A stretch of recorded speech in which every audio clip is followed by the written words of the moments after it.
As Thomas Shelby stared out at the bleak landscape of Birmingham, a sense of weariness washed over him. The battles he had fought, the bloodshed and the loss had taken their toll. The weight of his actions had grown too heavy to bear.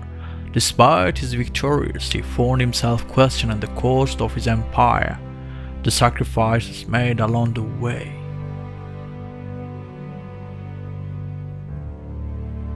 Thomas Shelby made a radical decision, a decision to leave it all behind. He knew that his enemies would continue to circle, and the violence would only escalate.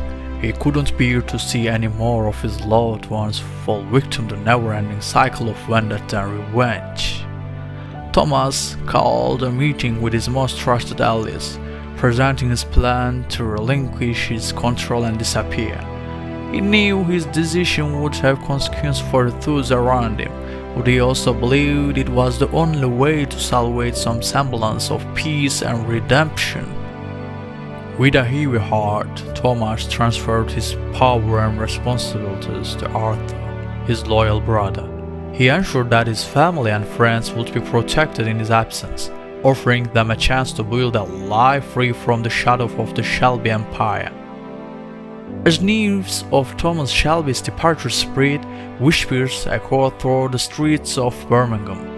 Some feared that chaos would ensue without his freemen and wielding the cities and the world, while others celebrated the end of an era marked by violence and suffering. Time had a way of healing wounds, and Thomas began to find peace within himself. He reflected on the choice he had made and the lives he had affected, contemplating the darkness that had consumed him for so long. Thomas Shelby found a sense of closure and redemption, not through violence or the pursuit of power, but through the solitude of self-reflection.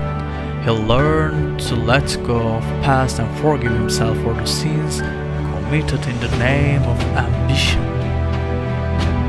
Word of Thomas Shelby's newfound tranquility eventually reached the streets of Birmingham. His former allies and adversaries alike spoke of the man who had once ruled with an iron fist, now seeking a life of peace. His departure became a symbol of hope, a testament that even the most hardened souls can find redemption and choose a different path. Thomas Shelby's story became a legend, whispered among the streets of Birmingham for generations to come.